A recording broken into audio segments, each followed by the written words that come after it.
আপনারা ভোট দেবেন না, আমরাও ভোট চাইতে আসবো না। কিন্তু এবার বনগাঁ সাংগঠনিক জেলা এবং কৃষ্ণনগর সাংগঠনিক জেলা, নদিয়া জেলার যে কটা বিধানসভা, 17টা বিধানসভার মধ্যে 17-0, 16-1, 15-2, 14-3,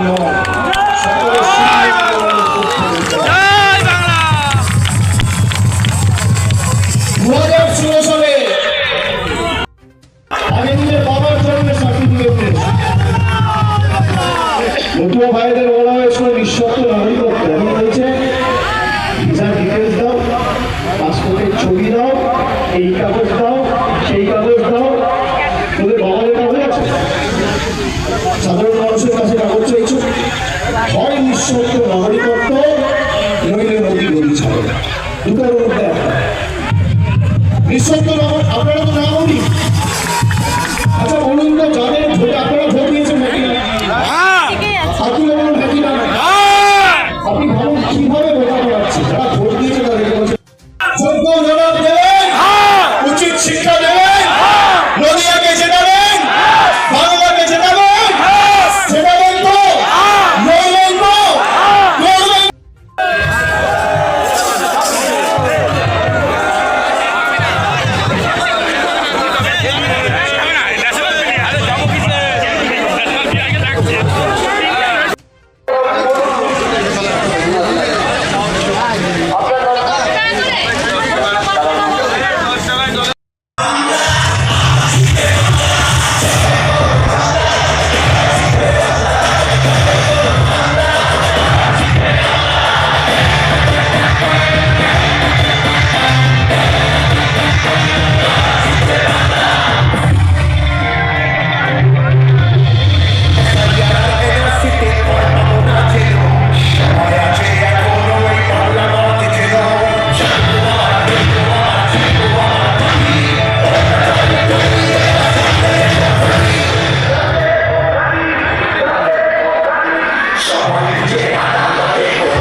ঠাকুর বাড়িতে গিয়ে দর্শন করে তারপর সড়কপথে কলকাতা ফিরব। আপনাদের আশীর্বাদ সাথে করে নিয়ে যাচ্ছি তো। রাজ্যের মুখ্যমন্ত্রী আমাদের দলের সর্বময় নেত্রী মমতা বন্দ্যোপাধ্যায়কে আশ্বস্ত করে বলবো যে এবার নদীয়া 17 সুন্দর তৃণমূলের পক্ষে করছে। কথাদিন বলবো, কথাদিন বলবো, মত তুলে বলবো, আপনারা লড়বেন। জয় গুরুচাঁদ, জয় হরিবল। আর যতই বড় হামলা আবার জিতবে, আবার জিতবে, আবার জিতবে।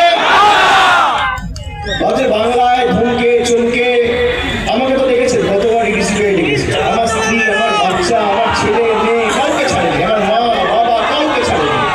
আরে গলা কেটে দিলে জয় বাংলা বলে।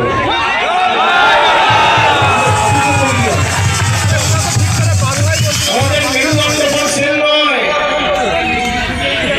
এই মাথা যদি নত হয় হরিচাঁদ ঠাকুরের মূর্তির সামনে হবে, বড় মার সামনে হবে, মায়ের সামনে হবে, বাবার সামনে হবে, বাড়ির বয়োজ্যেষ্ঠদের সামনে হবে, মা দুর্গার সামনে হবে, মা কালীর সামনে হবে, শ্রীকৃষ্ণ প্রভু চৈতন্যদেবের সামনে হবে। দিল্লির জল্লাদদের কাছে মাথা নিচু হবে না। মাথা নিচু করার লোক আমরা নই। আপনারা খালি এক থাকবেন। এতদিন তো বিজেপিকে সমর্থন করেছেন। অসুস্থ মানুষদের যাদের ৮০ বছর ৮২ বছর, কারণ ৭৫ বছর ৭৮ বছর বয়স, হাঁটতে পারে না, হুইল চেয়ারে করে হিয়ারিং সরকার বলছে যে